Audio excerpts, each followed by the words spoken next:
முன்னால் ஒரு செய்தியை பகிர்ந்திருக்கிறார். அதில் அவர் என்ன சொல்றாருன்னா, அந்த சொல்லுவாங்கல்ல, நம்மளால முடியாதுதான், ஆனா முடியாதுங்கிறத வெளியே காட்டிக்காத, எவ்வளவு அடி வாங்கினாலும் அடி வாங்காத மாதிரியே இருந்துக்க என்று சொல்லுவாங்கல்ல, அந்த மாதிரி நெதன்யாகு என்ன பண்றாருன்னு சொன்னா ஒரு அறிவிப்பை விடுத்திருக்கிறாரு. எங்களுக்கு அச்சுறுத்தல் இல்லாத அரபு நாடுகளுடைய படைகளிடத்தில் காசாவை நாங்கள் ஒப்படைக்க விரும்புகிறோம். இந்த யுத்தம் ஆரம்பிச்சு 6 மாசத்திலேயே இந்த சொல்ல ஆரம்பிச்சுட்டாங்க இதை. அதே நேரத்தில் இன்றைய தினம் இன்னும் ஒரு முக்கியமான செய்தி வெளியாக இருக்கிறது. பாரிஸ்ல இருக்கக்கூடிய இஸ்ரேலுடைய ஏர்லைன்ஸினுடைய அலுவலகங்கள் அத்தனையுமே இழுத்து மூடப்பட்டிருக்கிறது. காரணம் என்ன சொன்னா,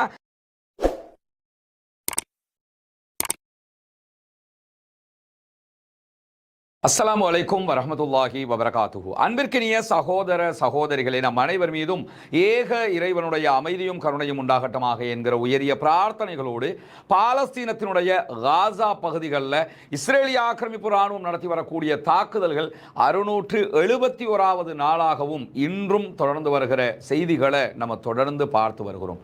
ஒரு பகுதி மொத்தமாக கிட்டத்தட்ட 2 ஆண்டுகளாக முழுமையான தாக்குதலுக்கு உள்ளாக்கப்பட்டு வருகிறது. சர்வதேச சமூகத்தினால் எதுவும் செய்ய முடியவில்லை, யாராலும் நிறுத்த முடியவில்லை. எந்த ஒரு அரசாங்கங்களும் தலையிட்டு இதற்கு எதிராக பேசுவதற்கு தயாராக இல்லை என்கிற ஒரு நிலை காசா அப்பாவிகளுக்கு தொடர்ந்து இடம்பெற்று வரக்கூடிய சூழல்ல, காசாவில் இருக்கக்கூடிய பாலஸ்தீன விடுதலை இராணுவத்தைச் சேர்ந்தவர்கள் தங்களுடைய நாட்டை தாங்களே பாதுகாத்துக் கொள்ளும் விதமாக தொடர்ந்தும் இஸ்ரேலுக்கு எதிரான தாக்குதல்களை நடத்தி வருகிறார்கள். காசாவிலே இன்றைக்கும் இஸ்ரேலிய ஆக்கிரமிப்பு ராணுவம் நடத்தி இருக்கக்கூடிய தாக்குதல்களை 102 அப்பாவிகள் கொல்லப்பட்டிருக்கிறார்கள், ஷஹீதாகி இருக்கிறார்கள் என்கிற நிலையில 602 பேர் படுகாயம் அடைந்திருக்கிறார்கள் என்கிற செய்திகள் வெளியாகி இருக்கிறது. இஸ்ரேலிய ஆக்கிரமிப்பு ராணுவம் தொடர்ந்து அப்பாவிகள் மீது தாக்குதல் நடத்தி வரக்கூடிய சூழல்ல பாலஸ்தீன விடுதலை ராணுவமும் தங்களை தற்காத்துக் கொள்ளும் விதமாக இஸ்ரேலிய ஆக்கிரமிப்பு ராணுவம் எங்கெல்லாம் இருக்கிறதோ அந்த பகுதிகள் மீது தாக்குதல்களை தொடர்ந்து நடத்தி இருக்கிறது.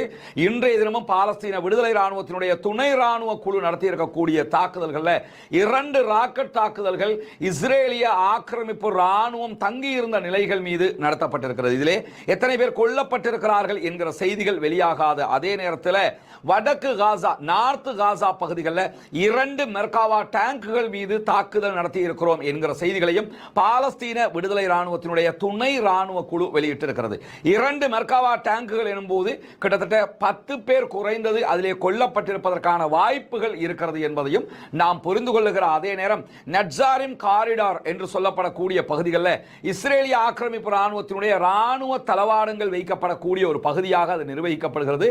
அதனுடைய கட்டுப்பாட்டு மையங்களும் அதிலே இயங்கி வரக்கூடிய சூழல்ல பாலஸ்தீன விடுதலை ராணுவம் இன்றைக்கு அந்த பகுதிகள் மீதும் ராக்கெட் தாக்குதல்களை நடத்தி இருக்கிறார்கள் என்கிற செய்திகளும் வெளியாகி இருக்கிறது. தொடர்ந்து தங்களுடைய நாட்டை பாதுகாத்துக் கொள்வதற்காக, தங்களுடைய பொதுமக்களை பாதுகாத்துக் கொள்வதற்காக பாலஸ்தீன விடுதலை ராணுவம் இப்படியான தாக்குதல்களை நடத்தி வரக்கூடிய நிலையில நமக்கெல்லாம் தெரியும், பாலஸ்தீனத்தை மொத்தமாக ஆக்கிரமிக்க வேண்டும், மொத்தமாக நாங்கள் ஆக்கிரமிக்க போகிறோம் என்கிற செய்திகளை இஸ்ரேலிய பிரதமர் பெஞ்சமின் நெதன்யாகு தொடர்ந்து சொல்லி வருகிறார்.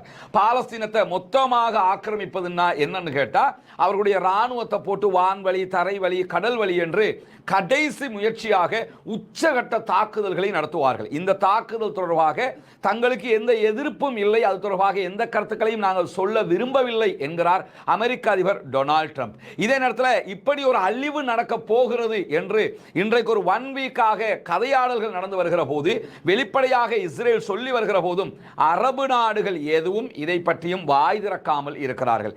இப்படியான சூழல்ல காசாவை ஒட்டுமொத்தமாக ஆக்கிரமிப்பது, காசாவிலே ராணுவ ஆட்சியை கொண்டு வருவது என்பதுதான் இஸ்ரேலுடைய திட்டம். இந்த திட்டத்திற்கு குறைந்தது 3 மாதங்கள் தேவைப்படும். 3 மாதம் முழு வீச்சிலே அவர்கள் சண்டையிட வேண்டி வரும், குண்டுகளை போட வேண்டி வரும், அழித்து நொறுக்க வேண்டி வரும், ஆயிரக்கணக்கான லட்சக்கணக்கான பொதுமக்களை கொன்று குவிக்க வேண்டி வரும். இப்படியான ஒரு கடைசி முயற்சியை அவர்கள் செய்வதற்கு தயாராகிற போது இஸ்ரேலிய பிரதமர் பெஞ்சமின் நெதன்யாகுக்கும் இஸ்ரேலுடைய ராணுவ தளபதி இயால் ஜமீருக்கும் இடையிலே பலத்த கருத்து வேறுபாடுகள் இதிலே உருவாகி இருக்கிறது என்பதை தொடர்ந்து நம்ம பார்த்து வர்றோம்.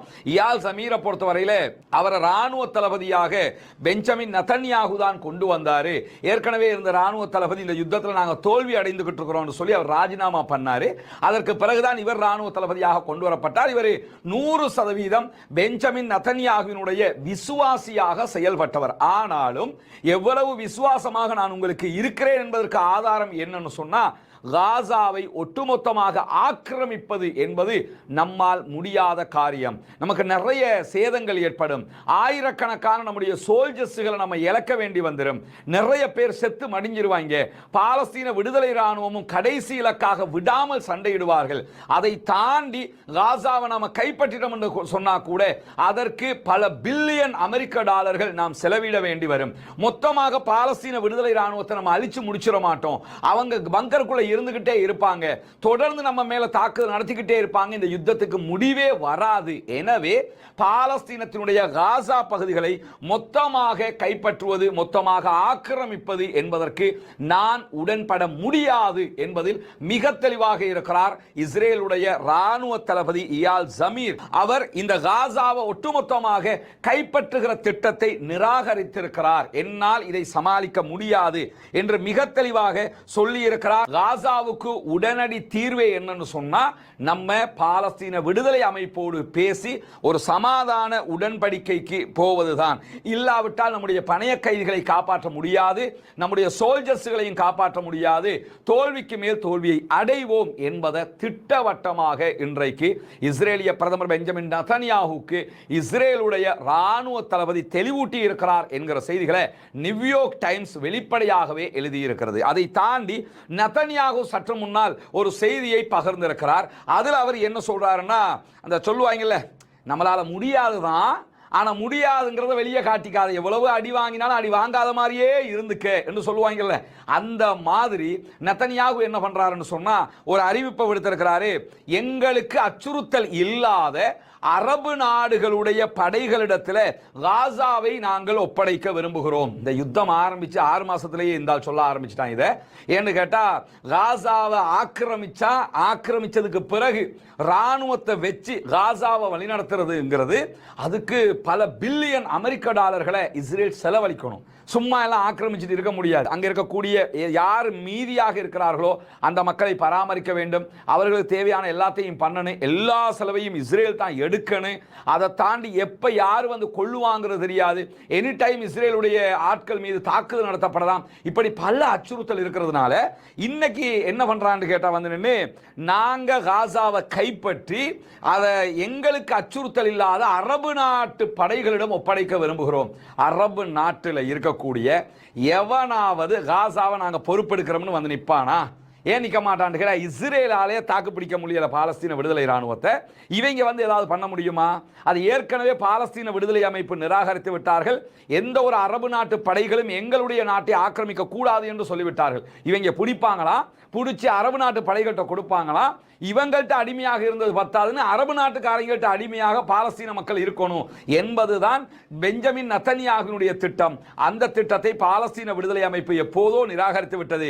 அப்படி யார் உள்ளே வந்தாலும் அவர்களுக்கும் இதே அடி கிடைக்கும் என்பதை அவர்கள் பலவிடுத்தம் தெளிவூட்டி இருக்கக்கூடிய சூழல்ல தான் இப்பொழுது பெஞ்சமின் நெதன்யாஹு இப்படியான ஒரு கருத்தையும் முன்மொழிந்திருக்கிறார். அதே நேரத்தில் இன்றைய தினம் இன்னும் ஒரு முக்கியமான செய்தி வெளியாகி இருக்கிறது. பாரிஸ்ல இருக்கக்கூடிய இஸ்ரேலுடைய ஏர்லைன்ஸினுடைய அலுவலகங்கள் அத்தனையுமே இழுத்து மூடப்பட்டிருக்கிறது. காரணம் என்ன சொன்னா, பாரிஸ்ல இருக்கக்கூடிய இஸ்ரேலுடைய அலுவலகங்கள் மீது இனப்படுகொலை நிறுவனம் என்கிற எழுத்துக்கள் பொறிக்கப்பட்ட போஸ்டர்கள் ஒட்டப்பட்டிருக்கிறது, பெயிண்டுகள் அடிக்கப்பட்டிருக்கிறது. அலுவலகங்கள் தாக்குதலுக்கு உள்ளாகிற காரணத்தினால அவர்கள் தங்களுடைய நிறுவனத்தின் அலுவலகங்களை ஒட்டுமொத்தமாக இழுத்து மூடுவதாக அறிவித்திருக்கிறார்கள். சர்வதேச அளவில் இதையெல்லாம் செய்கிறது பாலஸ்தீன அரபிகளோ, பாலஸ்தீனத்துக்கு ஆதரவான அரபிகளோ, பாலஸ்தீனத்திற்கு ஆதரவான இஸ்லாமியர்களோ கிடையாதுங்க.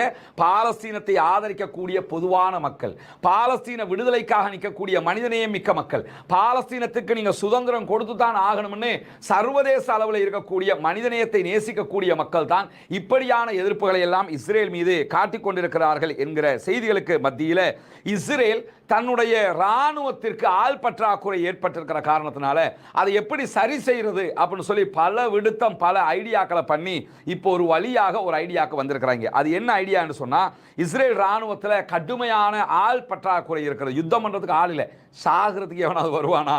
ஏன்னா போனா சாவு நிச்சயம்ங்கிறதுனால தான் யுத்தத்தை நிறுத்துங்கன்னு ராணுவமே கெஞ்சிக்கிட்டு இருக்கிறான். விமானப்படை தாக்குதலுக்கு வர முடியாது, தெற்கு விமானப்படையினுடைய தளபதி தாக்குதலுக்கு வர முடியாதுன்ட்டாரு. இப்படி பல பின்னடைவுகள் இருக்கக்கூடிய நேரத்தில் 50 வயதுக்கு மேற்பட்ட ராணுவத்தில் செயலாற்றி ஓய்வு பெற்றவர்களை கொண்டு ஒரு ரிசர்வ் படையணி, ஒரு பட்டாலியனை உருவாக்குவதற்கான திட்டத்தை தற்போது இஸ்ரேல் ராணுவம் அறிவித்து அதற்கு இஸ்ரேலுடைய அமைச்சரவையும் அனுமதி கொடுத்திருக்கிறது. யுத்தம் பண்றதுக்கு ஆள் இல்லை.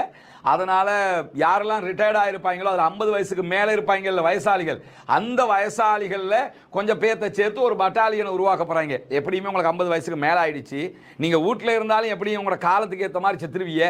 அதனால போய் காசாவில் செத்துக்க தள்ளி விடுற மாதிரி கதையாக நீங்களாம் வாங்க உங்களுக்கு ஒரு பட்டாலியனை உருவாக்கி தர்றோம்னு சொல்லி அப்படியான ஒரு குரூப்பை உருவாக்குவதற்கு தற்போது முடிவெடுத்திருக்கிறார்கள். எவ்வளவு கேவலமான நிலை என்று பாருங்க. உலகத்தில் இருக்கக்கூடிய அத்தனை உச்சகட்ட ஆயுதங்களும் இருக்கிறது, அவ்வளவு பலமும் இருக்கிறது. ஆனாலும் அவர்களுக்கு போராடுவதற்கு ஆட்கள் இல்லை, சண்டை பிடிப்பதற்கு ஆட்கள் இல்லை, ஜெயிப்பதற்கு முடியாது, பணைய கைதிகளை மீட்டெடுக்க முடியவில்லை, பாலஸ்தீன விடுதலை ராணுவத்தை அழிக்க முடியவில்லை என்கிற அசிங்கமான நிலையில் தற்போது இஸ்ரேல் முழுவதுமாக சர்வதேச மட்டத்தில் கேவலப்பட்டு நிற்கக்கூடிய நேரத்தில் காசாவுக்குள்ள இஸ்ரேல் ராணுவம் நடவடிக்கைகளை விரிவுபடுத்தி தாக்குதல்களை அதிகரித்தால் அது பாரிய இழப்பை இஸ்ரேல் ராணுவத்திற்கே கொடுக்கும் என்று சொல்லி இன்றைக்கு மாரிவ் என்கிற இஸ்ரேலுடைய பத்திரிகைக்கு இஸ்ரேலுடைய ராணுவத்தினுடைய முக்கிய தளபதிகள் தெரிவித்திருக்கிறார்கள் என்கிற ஒரு கருத்தை மாரிவ் இன்றைக்கு கொட்டை எழுத்தில் மிக முக்கியமான ஒரு செய்தியாக பதிவு செய்திருக்கிறது. அதுல என்ன சொல்றாங்கன்னா, நம்ம காசாவை கைப்பற்றுறது சின்ன விஷயம் இல்லை,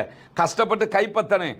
அதற்கு பிறகு 2.5 மில்லியன் மக்களை நம்ம நிர்வகிக்க வேண்டிய தேவை இருக்குது.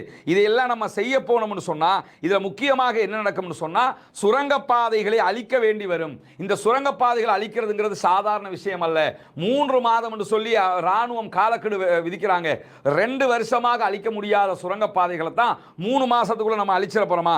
எனவே காசாவில் நிறைய பேர் செத்து மடியணும்னு சொன்னா நம்ம காசாவை கைப்பற்றுகிற இடத்திற்கு செல்வோம் அப்படின்னு சொல்லி இன்றைக்கு இஸ்ரேல் ராணுவத்தில் இருக்கக்கூடிய பல முக்கிய தளபதிகளே வெளிப்படையாக பேச பயம் வந்து ஆட்கொண்டு இருக்கிறது. அவங்களால காசாவை இனி ஒண்ணுமே பண்ண முடியாதுங்கிற ஒரு நிலைக்கு வந்திருக்கிறாங்க என்கிற நிலைகள்ல இஸ்ரேல் ராணுவத்தினுடைய முன்னாள் ராணுவ பேச்சாளர் இன்றைக்கு ஒரு முக்கியமான அறிவிப்பை அவரும் எடுத்திருக்கிறார். அதுல என்ன சொல்றாருன்னு சொன்னா, காசா பகுதியை மொத்தமாக நம்ம ஆக்கிரமிக்கிறதுங்கிறது கண்டிப்பாக நம்முடைய பணைய கைதிகளை மீட்டெடுக்க முடியாத நிலைக்கு நம்மை தள்ளிவிடும். பாலஸ்தீன விடுதலை அமைப்பு ஒரு எதிர்ப்பு இயக்கமாக இன்னும் அதிகமான துணிச்சலோடு பலம் பெற்று விடுவார்கள். நீங்க காசாவை இன்னும் அழிக்க எவ்வளவு நினைக்கிறீர்களோ நினைக்க என்ன ஆகும் சொன்னா பாலஸ்தீன விடுதலை அமைப்பு தான் பலம் பெறுவார்கள். எனவே அந்த இடத்திற்கு செல்லாதீர்கள் என்று முழுவதுமாக இஸ்ரேலுக்குள்ள இருக்கக்கூடிய படிச்சவங்க யாரெல்லாம் இருக்கிறார்களோ மிக முக்கியமானவர்கள் அத்தனை பேருமே இந்த இடத்துக்கு போவாதீங்க, உங்க ஆட்சியை காப்பாத்திக்கிறதுக்காக இந்த வேலையை செய்ய பார்க்குறீங்க, ஆனா ஆல்ரெடி 22 மாசம் தோத்துக்கிட்டு இருக்கிறோம், இனிமேலும் நாம் தோல்விதான் அடைவோம் என்பதை வெளிப்படையாக சொல்லக்கூடிய நேரத்தில் இன்றைக்கு மீண்டும் லெபனானுடைய பகுதிகளில் இஸ்ரேலிய ஆக்கிரமிப்பு ராணுவம் தாக்குதல்களை நடத்தி இருக்கிறது. லெபனான்ல போய் காசாவுக்குள்ளேயே ஜெயிக்க முடியாமல் இருக்கிற நேரத்தில் லெபனான்ல ஒரு ஒப்பந்தம் ஆல்ரெடி அவர்களுக்கு மத்திய அமைதி ஒப்பந்தம் இருக்கிற போது என்ன பண்றாங்கன்னா, திடீர்னு போய் நாங்க ஹெஸ்புல்லாக்களுடைய இலக்குகள் மீது தாக்குதல் நடத்துகிறோம் என்று சொல்லி தாக்குதல்களை நடத்தி இருக்கிறார்கள்.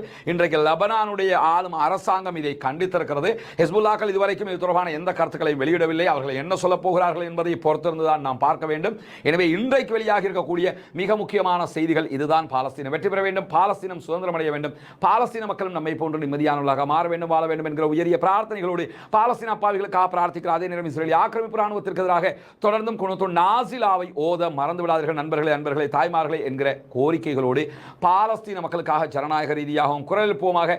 வாஹர் தஅவானா அல்ஹம்துலில்லாஹி ரப்பில் ஆலமீன். 3வது வீடு நம்ம கையளிக்கிற சகோதரர் கரீம் அவங்களுக்கும் அவங்களோட மனைவிக்கு தான் நம்ம ஒப்படைக்கிறோம். வீடு பிடிச்சிருக்கா? உள்ள போய் பாத்தீங்களா?